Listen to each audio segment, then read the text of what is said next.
Welcome to The Hypnotist, the show that gives you inside access to cutting-edge hypnosis with real clients facing genuine issues. Brought to you by the hypnotherapist demanded by celebrities, CEOs, and even royalty, Adam Cox. These recordings took place live from Adam's clinic in London's world-famous Harley Street. This podcast features powerful hypnosis, so do not listen while driving or operating machinery. This recording is not suitable for those with epilepsy or severe mental health issues. So, get yourself comfortable and enjoy today's episode of The Hypnotist. Hi, it's Adam here, and in this episode of The Hypnotist, you're going to be listening to the second presentation that I presented as the keynote speaker at the New Zealand Hypnosis Conference. And whereas the one yesterday was about hypnosis in the fourth dimension, this one today was about marketing for hypnotherapists. And I'm publishing this knowing that quite a significant proportion of the people that listen to the podcast are themselves hypnotherapists. And my frustration really is that there is not enough good hypnotherapists out there in the world seeing clients. And this idea of other hypnotherapists being competition doesn't make sense to me, because if you were to stop 100 people walking down the street and ask all 100 of them, do you have an addiction that you want to break? Do you have a habit that you want to change? Do you have flashbacks of an unpleasant memory? Are you carrying guilt, shame, or regrets from the past? Do you have an unresolved trauma? Do you have a phobia? Do you have a desire to lose weight and feel like you can't? And if you were to ask those kind of questions to 100 people, I think over 90 of those 100 are going to have something that they want to change, that they want to feel more resourceful, they want to feel more confident, they want to let go of anxiety, they want to sleep better. It could even be 100 out of 100. So therefore, the more good hypnotherapists there are out in the world working with clients, the better. And, you know, from my perspective, I'm an advocate for good hypnotherapists with good intentions, with good training, but also ethical marketing to connect their value proposition out there in the world with, you know, people who need those services. So there's a couple of things. One, you're going to listen to this presentation. It's just under an hour long. It's only worth listening, in all honesty, if you are a therapist, a hypnotherapist, a hypnotist, you know, or someone in the well-being or mental health area, and you're interested in either acquiring new clients or marketing. That is could be helpful for you. If you listen to the show because you like my hypnosis sessions, this probably isn't the right one for you. So just kind of skip this one and find a different session. But you might find this helpful. The second thing to add is that I offer a mentorship service. And there are people out there, hypnotists, that have been doing it for a while, that mentor on technique and those kind of things. I can do that, but most of my mentorship tends to be on business strategy and marketing strategy, because in my experience, that's the bit where hypnotherapists have the most to gain. Most hypnotherapists could be earning a lot more money and satisfying a lot more clients by simply having different propositions for their clients. They could have lower priced items, higher priced items, and they could have a form of marketing that really works for them. And they don't. So if you're a hypnotherapist or if you're a therapist and you think, I might be useful as your mentor to help grow your business and expand your audience, there will be a link in the show notes to book a discounted mentorship session, a 60-minute mentorship session. Normally I charge, I think, over $250, something like that. This is priced at £50 for an hour of my time, and you can use it. There's no sales pitch attached to it. You can just use it to pick my brains for an hour that might help you for your hypnotherapy business. And if that sounds of interest, look for the link in the show notes, check it out. You can buy that session, book it online, and then we'll spend an hour together and just focus on your business and strategies that might be helpful. Some people that book that introductory session go on to buy a package of mentorship sessions, but it's not obligatory. You might just want to use me for an hour and pick my brains and get my thoughts on your hypnotherapy practice. And if that sounds of interest, do that. For now, though, there is a presentation. It was presented live at the New Zealand Hypnotherapy Conference. It's now available to you. And the irony here is that one of the topics I talk about in this presentation on marketing is the benefit of repurposing content. So from my side, I did the presentation at the New Zealand conference, but I also captured the audio in good quality so that it becomes a podcast episode that could potentially lead to new mentor clients for my business. And that's the ideal form of marketing, that you do marketing that people want in a way that you can add even more value later. So this is a little bit meta because I'm doing the very thing that I'm talking about in the presentation right now. So if you're interested in marketing for hypnotherapists, this is an episode worth listening to. Find a nice, comfortable place to relax and enjoy.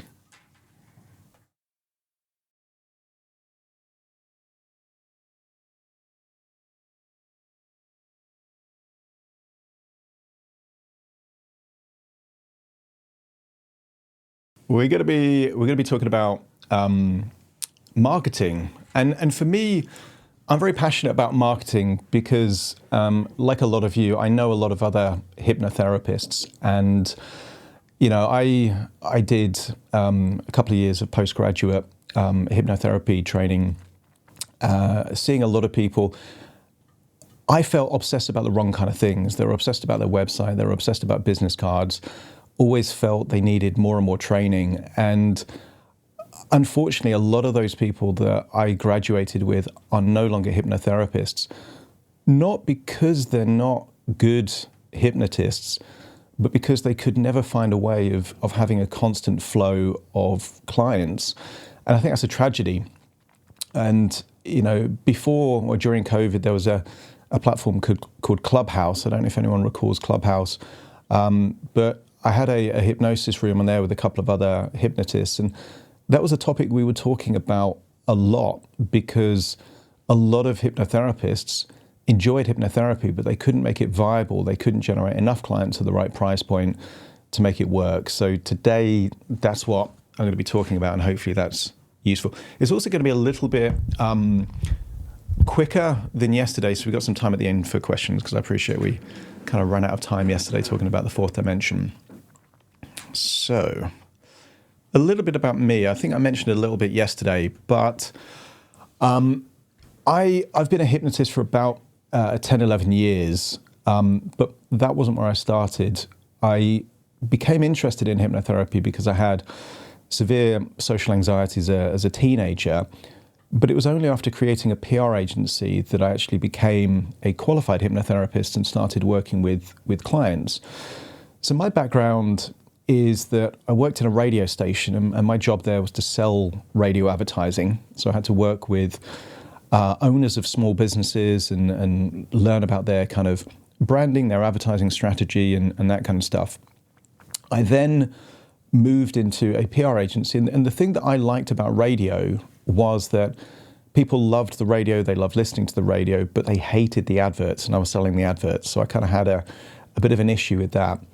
I was always interested in psychology, and for me, public relations is the industry of perception management. It's about belief change. It's about how you change people's attitudes and perceptions. So I think that's why I had a natural fascination for that. So I had a job in a PR agency, and I had my Jerry Maguire moment when I was 23 years old and thought, I like what I'm doing, but I can't do it for this company. There was a very toxic guy that would, do lots of cocaine while he was working. It was just a horrible environment, but I liked the proposition. So I set up my own PR agency at the age of 23 years old, and I've been doing that for over 20 years. I still own that PR agency, but my passion is hypnotherapy. And when I started hypnotherapy because I had a background in kind of branding and I knew the power of perception and prestige. I decided that I wanted to be in the most prestigious location in England, which, if you know England at all, is a place in central London called Harley Street, which is where the rich and famous kind of get their medical treatment. So it's everything from cosmetic surgery to kind of therapy. It's all on Harley Street. So a lot of people spend their whole career to get to that place, and that's where I started. So I took out a contract because I had a full-time role running a PR agency on Sunday mornings from 8 a.m. to 2 p.m., and I paid for that time. And when you're paying quite high rent for space in a prestigious location, you become very, very motivated to find clients, because if you don't find clients, you can run out of money pretty quick. So I started on Google because I thought if I do Google AdWords, then I'm going to find enough clients to kind of make the whole thing work. I'm going to talk about niching later, but one of my niches when I started was weight loss. So I made the mistake, a naive mistake, but a well-intentioned mistake, of thinking that anyone that wants to lose weight might be interested in hypnotherapy to lose weight. And I couldn't have been more wrong. So I was buying AdWords keywords for things like liposuction and bariatric surgery and diet pills. And I wasted thousands of pounds because I thought people that wanted to lose weight would be interested in hypnotherapy to weight loss. What I learned very, very quickly, after wasting a lot of money, is that the people interested in hypnotherapy for weight loss are the people that put hypnotherapy for weight loss in Google. So very quickly, I changed all of my keywords to be very, very targeted. So I bought keywords like hypnosis for weight loss, lose weight with hypnosis, weight loss hypnotherapist, within a 30-mile radius of central London. And that, what wasn't working to begin with, buying all these random keywords, started working. And I was spending about £2,000 a month, and I don't know what the conversion rate is in New Zealand currency, but it's quite a significant amount of amount. But that gave me enough clients to fill my Sunday mornings in Harley Street.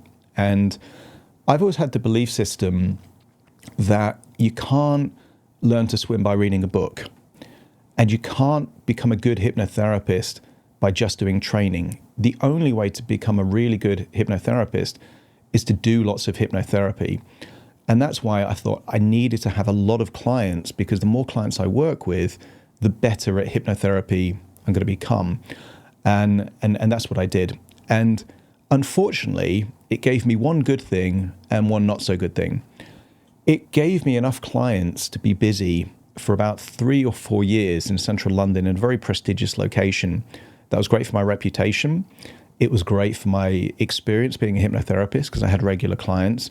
And 3 years in, by the way, most of the people I trained with had stopped being a hypnotherapist because they couldn't make it work. So the fact that I was still existing 3 years in felt like a win. But I had high rent and I was spending a lot on advertising, and even the travel to get to London and back meant that at the end, sorry, it's getting hot in this room. I'm going to turn my heating off. The combination of all of those costs meant that I wasn't really making much profit. So I was a working hypnotherapist, but it wasn't really viable. And for me, what was an absolute blessing, and I'm sure it was for a few of you as well, was when COVID came along. And when COVID came along, I kind of knew intuitively that less clients are going to want to see me face to face. So immediately I kind of gave notice to end my expensive central London clinic location. But I wanted to keep my quantity of time on hypnotherapy. So I did two things.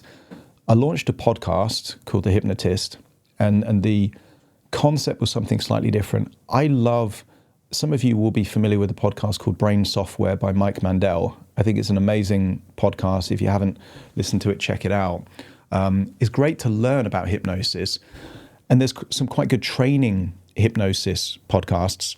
And there's lots of stuff on YouTube and Spotify, which are just recorded hypnosis sessions. But what there was missing I felt was actual real hypnosis with real clients. And that was the concept of my podcast. I also created a lot of YouTube videos on particular niches. And when we get to later in this presentation, I'm going to talk about some of these strategies, because I went from a high spend, low profit strategy to a low cost, high profit strategy. And it helped that I moved from being in a location that was very expensive to now I'm based in a recording studio, based in my PR agency office, because the PR agency, most people work from home. It freed up a lot of space. And then I've got a dedicated recording studio for podcasts and client sessions. But that cost is now virtually free to me. So it became much more profitable. So my story is learning and learning through making mistakes, creating organic content. And then there is a system that I call the infinite marketing budget that I now live and I operate. And when people, and I meet a lot of hypnotherapists, they say they're struggling to generate clients. I honestly can't relate to that. I have too many clients. And that's a great position to be in, but it's a replicable system, if that makes sense. I'm going to share that system with you today. So this video that I'm about to play, in fact, I'm going to stop sharing because I don't know if I click sound or not, and make sure I click share sound. Let's do this again. It's the intro to my early YouTube videos. It's also the intro to my podcast. And I want you to listen out for things that are there for marketing purposes. So hopefully this plays the audio on your video there. So what you can see there is a lot of things that have things that relate to marketing. So there is brand positioning. There is credibility by association, saying the kind of clients that I work with. I think it makes reference to Harley Street, which again is that prestigious location. So a lot of this, and it's worth writing this down, is this idea of prestige. This is the reason that a lot of hypnotherapists have certificates kind of up on their wall in their waiting room. It's quite often while they'll kind of have, a suit or kind of smart clothes or an expensive watch, because there is this halo effect of association. So the more that you come across as being a high value hypnotherapist, the more value you can have and the higher prices you can have and the more appealing you're going to be as well. And that is at the intro to every single podcast that I have, and that's just hit 10 million downloads. So when 10 million people have heard this kind of UK's leading hypnotherapist, hypnotherapists to celebrity CEOs and royalty, enough people hear that, you start to build a brand. And building a brand is one of the things that I'm going to be talking about later. This page is deliberately designed to make you feel overwhelmed, because I'm pacing a lot of the experience that most people have that stops them learning and trying marketing. And that is that it feels complicated, it feels messy, it feels overwhelming, and they don't want to know about data, they don't want to know about digital marketing strategies, and it all feels really, really complicated. But at the same time, there are some things here that if you just acquire one or two strategies, it can completely change your hypnotherapy practice. A lot of people get into hypnotherapy because they want to help people, and I'm sure that's most of the people in that room. That certainly was my reason.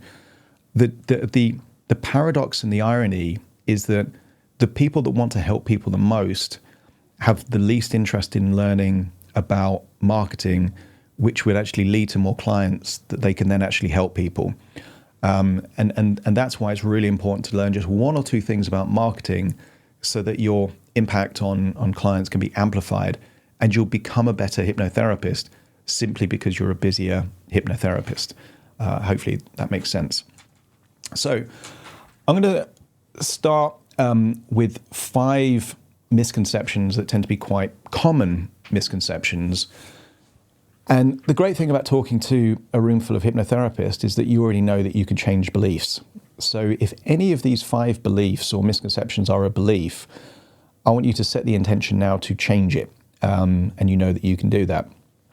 So the first misconception, which can be a belief, is that marketing is just advertising. So just raise your hand if you have some kind of belief around that. Most people don't, which is good. But the reason why there is that kind of parallel is because advertising is a form of marketing. If you think of marketing as this kind of huge, big circle, advertising is like a circle within that larger circle. So because advertising is a form of marketing, sometimes people assume that the opposite is also true, that all marketing is advertising. But a referral is marketing. A word of mouth recommendation is marketing. If you email someone or just do a social media post, that's marketing, and none of that is advertising. The easiest way I like to think of advertising is that if you're paying to have some kind of space or time or access to an audience, that's the easiest way to think of it as advertising. So if it isn't that, it might be marketing, but it won't be advertising. So I've had a PR agency for over 20 years. There's a saying we use, and that is, advertising is what you pay for, PR is what you pray for. And the reason we have that phrase is because you can't guarantee that you're going to get good publicity. You're buying a raffle ticket to coverage every time you send a press release out. But advertising is what you pay for. Another misconception that some people have is, if I'm good at what I do, clients will come. So just raise your hand if you've got a belief like that.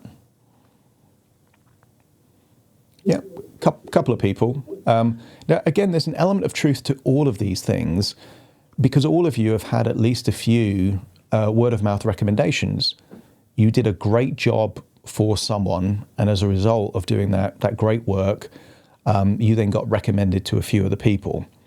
And it's this idea that if you build a better mousetrap, then everyone will seek out your mousetrap. If you make a better burger, you're going to be more successful than McDonald's. It isn't true. And I want you to think of a great hypnotherapist that you know that isn't very busy and is getting frustrated with being a hypnotherapist because they don't have enough clients. Like, sometimes there are exceptionally talented hypnotherapists that just aren't busy enough. And when I started, I wasn't a very good hypnotherapist because I didn't have any experience, but I was very good at marketing and I was willing to learn about marketing. After having over 2,000 clients, I'm a lot better now as a hypnotherapist than when I started, but I wouldn't have been that good had I not used the marketing to get the client base to become a better hypnotherapist, if that makes sense. When you're good at hypnotherapy, that just helps to build a reputation, it helps to build referrals and word of mouth, and that's just beneficial anyway. The next misconception is marketing is pushy or manipulative. Does anyone feel like that's true? Yeah, look at how many hands went up there.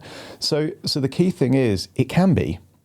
There can be really sneaky advertising. There can be psychological principles that create scarcity and fear of loss, and this feeling of unworthiness and dissatisfaction. So some of marketing can be like that.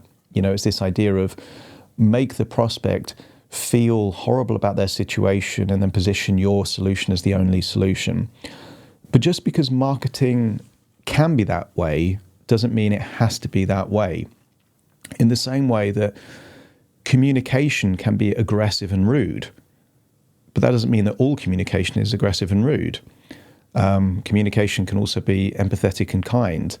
So just set the intention of what kind of marketing do you want to do. You can have the kind of marketing which is friendly and respectful and unpushy.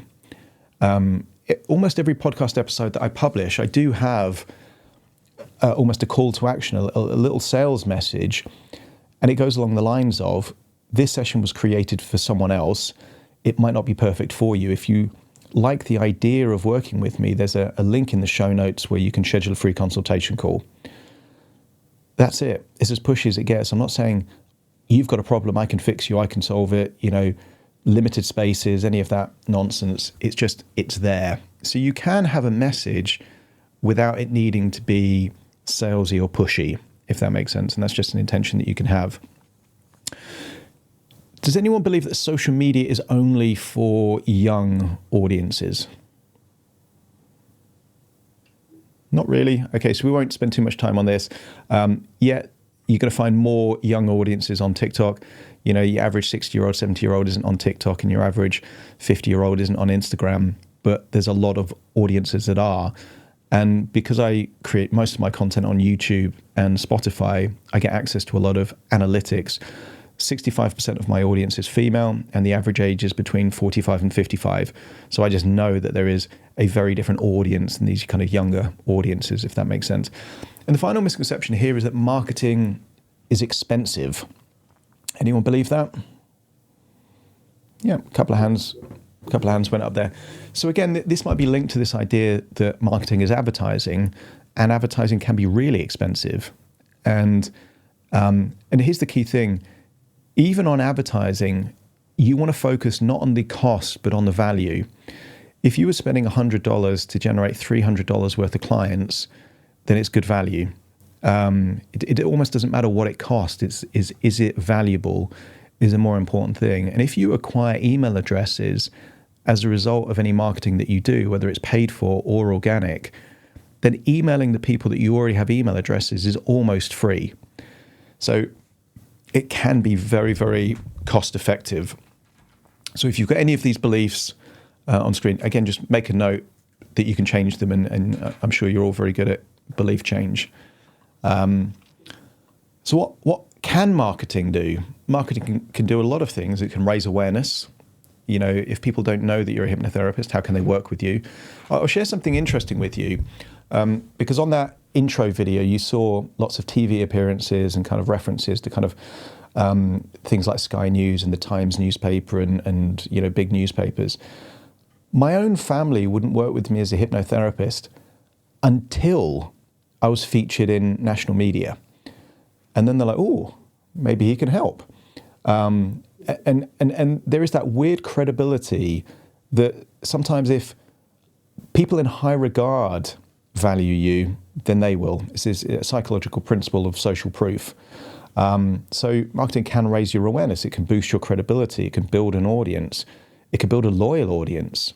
A lot of the people that listen to my podcast, and every November, Spotify launch their figures. It's Spotify for all artists, and it kind of summarizes. I'm the number one listened to podcast last year for over 23,000 people. So for 23,000 people, they listened to me more than anything else on Spotify. And I gave a prize of a free session with me for anyone that listened to me for over 10,000 hours per year. And 3 people did. That is a big, loyal audience that you can generate for almost free, if that makes sense. You can establish a brand. You know, for those people that they listen to me, when they jump on those consultation calls and they see me, I can see it in their eyes. They feel like they're talking to a celebrity. And I can tell you that I didn't get that response when they were clicking a link on Google AdWords. That dynamic, they felt that they were being sold to. And when they book a consultation call after listening to me for maybe a year, it has a completely different dynamic. So you can build an audience, a loyal audience. You can establish a brand. You can also pre-sell a client. A lot of my clients know they're going to work with me, and I don't have to even mention prices or propositions. They just know. You can communicate an offer. For the purpose of today, because there are people that do 3-year marketing degrees and still don't fully understand marketing. So for the purpose of an hour, we're going to focus on one very tight definition of marketing, and that is doing things that generates new clients. Because in my experience, most hypnotherapists, that's what they want the marketing to do. They want to have new clients, if that makes sense. So just raise your hand if that feels like you, if it would be beneficial to have new clients or more clients. Yeah. In which case, it makes sense to define what is a client. I think, again, this is just on my experience of knowing lots of other hypnotherapists. Most hypnotherapists I know only sell private hypnotherapy sessions. And if that's the only thing that you sell, then it becomes difficult for people at different budget levels to buy things off you. So you want to expand your offering so that people with not much money can buy stuff off you, and very, very wealthy people can spend more money with you. And the kind of things you could offer, and maybe some of you do already, group hypnotherapy sessions. So you could do a weekly or a monthly thing where it might be a fraction of your normal cost, but you're doing a Zoom call to 10 people at the same time, and that makes it more affordable. You know, you could add that onto your private one-to-one sessions. Anyone there sell recordings of hypnosis? Not many hands, a couple. So you could sell pre-recorded. I have a Shopify store, I have a website, and every now and then I'll see orders trickling in. Typically on January the 1st, I remember we mentioned kind of Brazil before. A couple of years ago, I was flying back from Brazil on New Year's Day. And when I landed, the amount I'd sold in digital downloads covered the cost of my stay in Brazil. And it was because January New Year's resolutions, people wanted to make a change, and I had digital products they could buy at that particular point in time. So, very easy to create audio downloads. You could, and maybe you have, create an online course. I have a flagship course called Hypnotic Wealth, which is it's a combination of kind of like financial strategies, because I love investing with hypnotherapy, and I have a few other courses as well. And these are slightly high ticket. You can sell those for a few $100s, but once you've done the work, you can then sell the product. You could have workshops. Before COVID, I used to do a monthly workshop on arachnophobias. There used to be a room of about 20 to 30 lifelong arachnophobes, and after 4 hours, they're all holding tarantulas, talking into a camera how they've, couldn't believe they got over this lifelong fear. So workshops, whether they're in reality or virtual, a great source of income. If you become very good, and we're going to talk about niches in a bit, but if you get very, very good at one particular thing, you can train other people on that. And I'm sure a lot of people speaking at the conference are doing that. They're giving you a taster of something and then offering some kind of weekend course to become certified in a particular form of training. It's a good source of revenue if you become very good at that one thing. Books and ebooks. Ebooks typically work better as lead magnets, which is how you capture email addresses. Books are good if you've already built an audience. Self-publishing a book, if you don't already have an audience, is for vanity. And I'm going to say that not to destroy anyone's dreams, but the average self-published book sells under 1,000 copies over 2 or 3 years. So it will take you a lot of time, and it will take you a lot of money, and it won't really create much value. If you've built an audience of a few 100,000 people, making a book is a great idea. So just kind of sometimes doing things at the right time. Memberships. Again, memberships are very good to do if you've already got an audience of people with a unique problem or a common problem, and coaching tends to be a high ticket thing. Now, if you've got 2 or 3 of these things, and you could have 8 or 9 of these things, then you're making it easier. Then if we define marketing as generating a new client, well, that could be a new download that you sell as a new client, or a coaching course that you sell as a new client.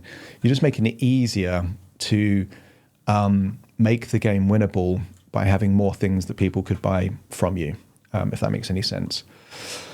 So given that we are limited on time, I'm going to give you hacks. These hacks utilize this kind of idea of the Pareto principle, this 80-20 rule, that actually certain things give a bigger return than other things. And hack number 1, which I would encourage all of you to do, is to find a niche within a niche. When I started 10, 11 years ago, my market research was going on the hypnotherapy directories, and I clicked on website after website after website of other hypnotherapists. And a typical web page had some kind of icon of a butterfly or some kind of representation of transformation or spirals. And it would say something like, I can help you with, and it would have a list of about 50 to 60 things on there, including nail biting, blushing, fear of public speaking. It was a big, long list. And it looked very general. You would never work with a doctor that was a brain surgeon and a dermatologist. You would find a specialist. The moment that you niche in something, you become more held in high regard for that particular thing.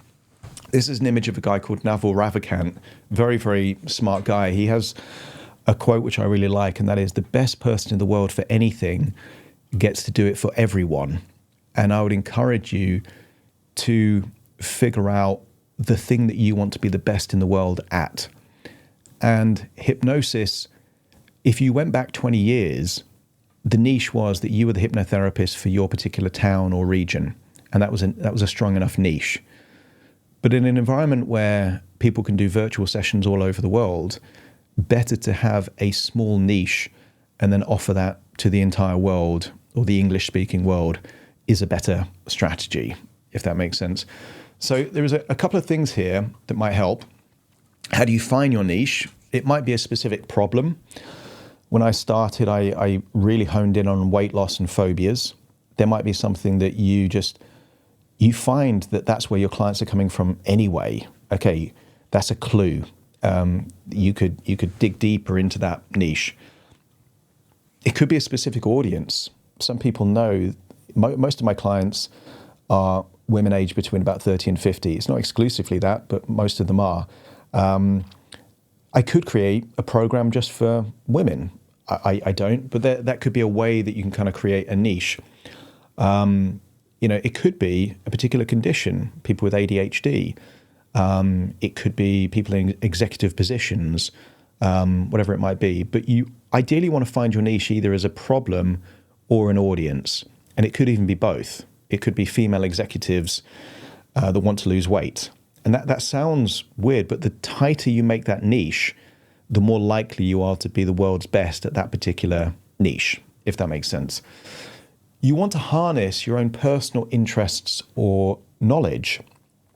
I was very interested in phobias and anxiety because I suffered a lot with them. And therefore, I had that kind of background knowledge and fascination. So can you harness your personal interests or knowledge? And if you can, if there's something that you just love learning about, that's probably a clue for a niche. Can you get passionate about helping people in this area? If you can't, it's not your niche. Find a different niche. And the other thing I would recommend that you do is to test the best two niches.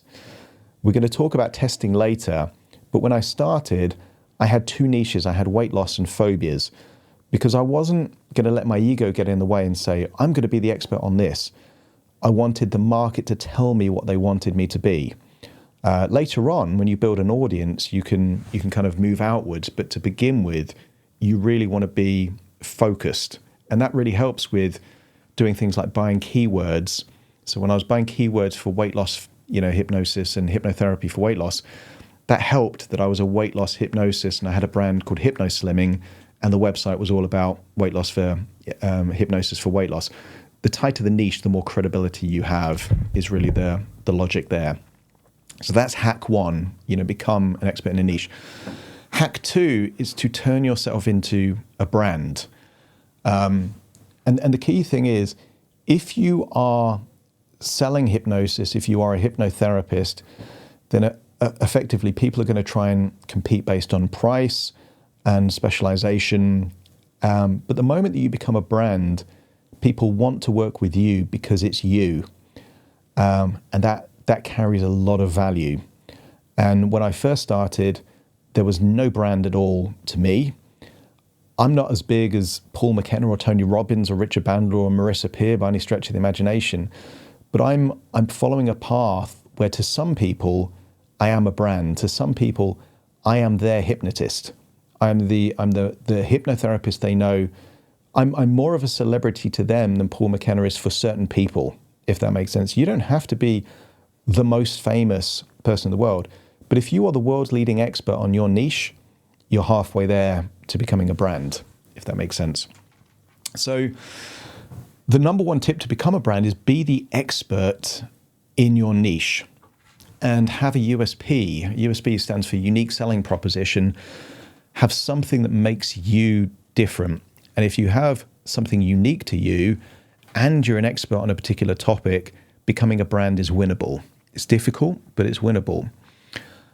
Ideally, and I'm lucky enough that I had a PR agency, so a lot of that kind of TV appearances that you saw in that video and all those newspapers, I had a couple of people in my PR agency and said, hey, get me some coverage. And I can tell you this because I work in PR, public relations being featured in newspapers and magazines and TV is great for credibility, and it's almost useless for creating new clients, almost useless, but it's great for credibility. So on the homepage of my website, you'll see me featured on at least 4 different TV shows, 20 different high-profile radio stations. Once you get the coverage, leverage the coverage, because then you get the benefit again and again and again. Don't expect too much. Even if you're on a big TV channel, a big newspaper, yeah, people will tell you about it, and they'll say, oh, I saw you in the paper, I saw you on TV. What's more important is that you put that on your social media, you put that on your website, you put that on your marketing material, so that the people that are considering working with you see that you're on TV and they see that you're in these kind of high profile publications. It's great for credibility. Have some kind of a podcast, book, show, or event. Later on, I'm going to talk about this concept of being the content, but that helps you to become a brand. Another strategy is to have a signature program or technique. If you look at Marissa Peer, that was her technique. Create a way of selling or training hypnotherapy, call it RTT, and then have a constant pipeline of people that are curious about that. And she'd become a brand because she markets a lot and she's known for something. So it's a winnable technique. And then the final thing here is leverage content to build authority and an audience. And I won't talk too much about that because the next section is about being the content. So hack 3 is to be the content. And I want you to think about your experience. If you're watching a TV show and a lot of TV audiences are going down, but let's say YouTube, for example, if you're looking for an expert on YouTube, there will be annoying adverts that kind of interrupt your experience that are trying to sell you something, and you don't give them much attention and you don't give them much value. You skip them to pay attention to the person that you're seeking out. So given the choice of paying to interrupt someone's experience or being the content that they seek out, it's much better to be the content than to be the interruption, if that makes sense. And if you think of your own experience reading a magazine or a newspaper, you're there to read the articles, and the advertising is there to kind of try and capture your attention while you're there for something else. So if that's the case, why not be the content rather than the advertising message, if that makes sense? And there is some benefits to doing that, not just credibility benefits, but cost benefits as well. I mentioned I was spending about $2,000 a month on Google advertising. I get more clients now from my podcast and YouTube channel than I ever did from Google, and I don't spend anywhere near as much. I spend a little bit on equipment and a little bit on distribution software, and I'm getting way more clients, which means my profit margins go through the roof because now I don't have to pay so much to get a client, if that makes sense. So be the content is a very useful hack because then it brings your cost down. If you're going to be the content, then create a batch of content. And this is something I found very useful. If you're going to do something, try and create 10 videos at a time, or instead of writing one blog, write 5 blogs, because you're going to get into a momentum. If you make it so you only create one bit of content, then you're dealing with inertia. You want to have momentum work on your side. Also, you can't be too emotionally attached if you've created 10 bits of content. If you create only one bit of content, you're putting too much of your emotion into the engagement and the response you get from that content. Like if people don't like it too much, you feel devastated. If you create 10 bits of content and publish it all, now you look at it like an experiment and you're figuring out what content do people like the most. You're already getting into this kind of experimenting and testing mindset, which is really what marketing is all about. Another thing that I would recommend is repurposing existing materials. Yesterday morning, I did a talk on the 4th dimension. While I was doing that presentation for you, I was recording my voice, and my voice for that recording is my latest podcast episode. So what I try and do, there's a phrase that I love, and it came from, I think, Richard Bandler from NLP, this idea of dovetailing outcomes, that rather than doing one thing for one purpose, why don't you do one thing and get 2 or 3 or 4 benefits from exactly the same thing? So repurpose existing materials. Another variation of that is to capture content while you work.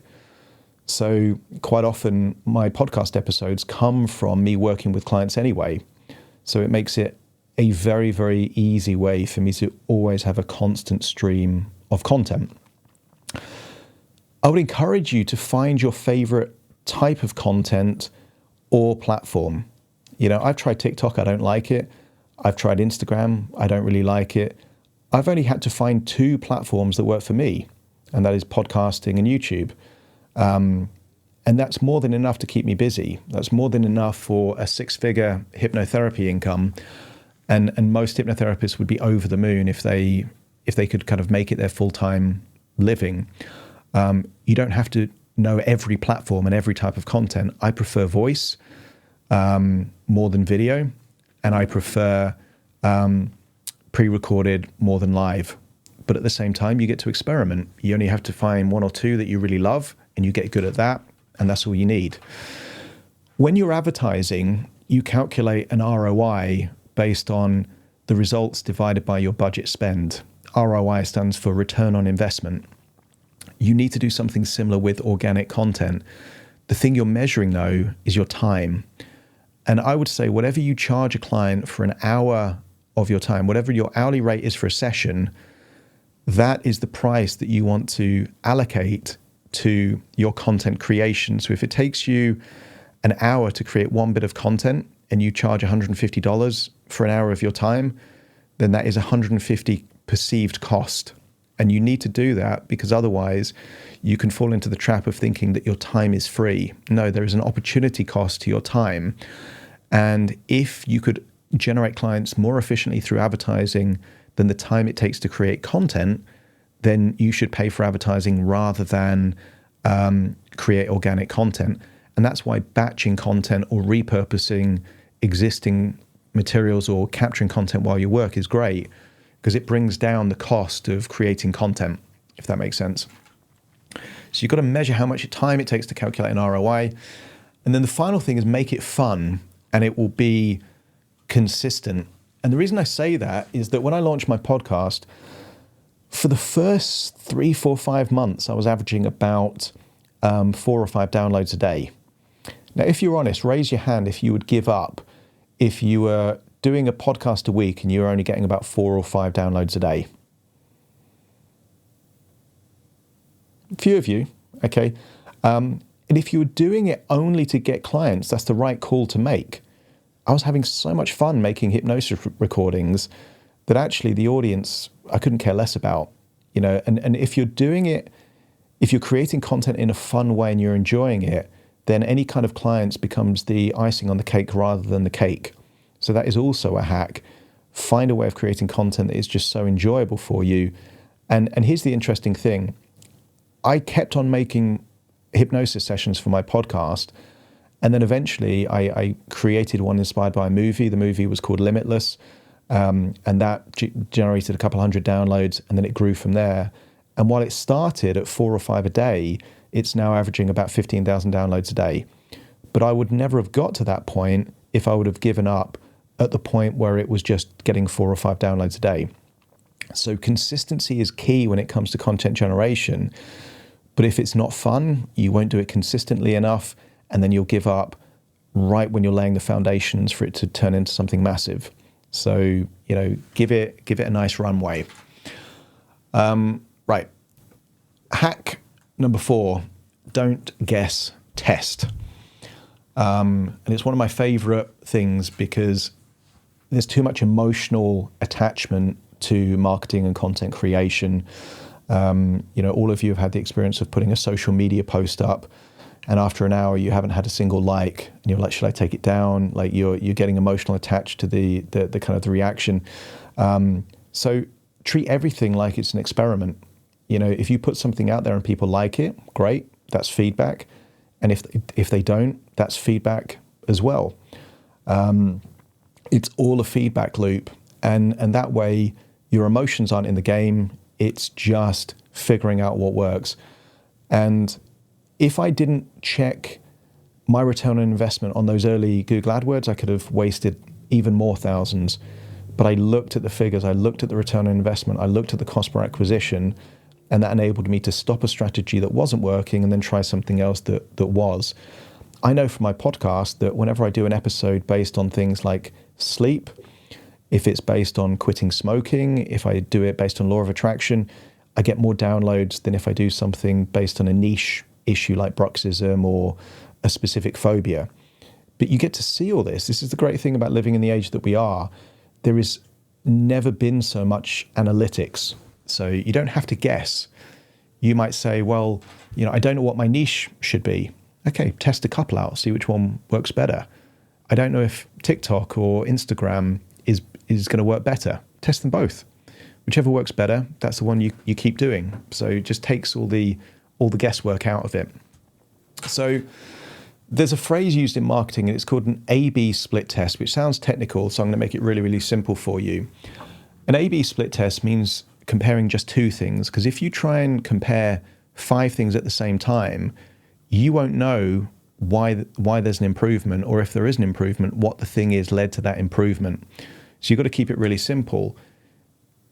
Compare 2 different things at the same time. So it might be the same content with a different title. It might be the same offer at a different price. It might be the same content, but one's on YouTube Shorts and the other's on Instagram Reels. Keep it the same and just change one variable, and then you can see what has the bigger level of engagement or return or whatever it might be. The easiest way of thinking about it is that A is your winner, A is your best performing thing, and B is your challenger. So if you find something that works, keep it working, but challenge it to find if you can find something that works even better than your best performing thing. And what this does is it leads to a process called optimization. Optimization, you can think of it as a combination lock.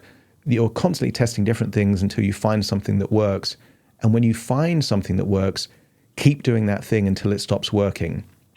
And what that does is it takes all the guesswork. I've worked with too many marketing directors and they don't test enough, so they just shrug their shoulders. Oh, we'll give it a go. If your mantra to marketing is we'll give it a go, that's fine as long as you're testing if it works. And if it works, keep doing it. And if it doesn't, try something else. So test, don't guess is going to save you lots and lots of money and time when it comes to marketing. You can also test organic versus advertising.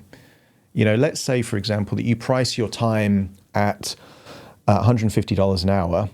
Then you could do 2 hours of content per week, and you could do $300 of advertising per week and see which gives you more clients. Then you're testing. That's an A/B split test on similar variables, and that can be quite helpful. Okay, the final bit that I wanted to talk about, and I think it could be really beneficial for all of you, is what I call the infinite marketing budget. An infinite marketing budget, if you've got a budget of, let's say, whatever it is, 2, 3, 4, 5,000 a year, and you feel like you're spending that and then it's gone, then, you just have to make the best decisions with that. The goal is not to have a static budget, but to figure out a way of having a budget that never, ever ends. And this infinite marketing budget is either your time or your money if you're doing advertising. And there's a few different strategies. The strategy that I use, for example, is that I have a podcast, and that podcast leads to new clients because people hear about me, they feel comfortable with me, they click a link, they book a call, and literally today I generated 2 new clients, both knew about me from my podcast. Those 2 new clients will lead to a total of 8 additional sessions. Some of those sessions will turn into new podcast episodes, which, guess what, will lead to new clients. So you can find a way that it just kind of gives you infinite clients. It'll never stop. I can never run out of clients based on this one strategy, if that makes sense. But that's using podcasts. I can do that because I've built an audience and it didn't work to begin with. There are other strategies. So you need to cost your time for organic content or your cost of advertising for anything paid. There's a phrase that's really useful called the cost per acquisition. You need to figure out roughly how much time does it take you or how much money does it take you to acquire a client. That's this phrase, cost per acquisition, CPA, cost per acquisition. You also need to know what is your average client value. On average, how much does a client spend with you? And then once you know that, now you can make it winnable, because if, let's say, that you do a couple of $100 per week and it generates you $500 of new revenue, then you know that for every 200 that you spend, you're going to get 500. Some of that 300 surplus you can then spend on more advertising, and then it becomes infinite. So you have to know your numbers, because if you know your numbers, once you're at a surplus, once you find that winning formula by testing, then it becomes infinite because you never run out of budget. There's another strategy as well, and that is to have a low ticket offer. A low ticket offer is something cheap. That might be a download, that might be a short course.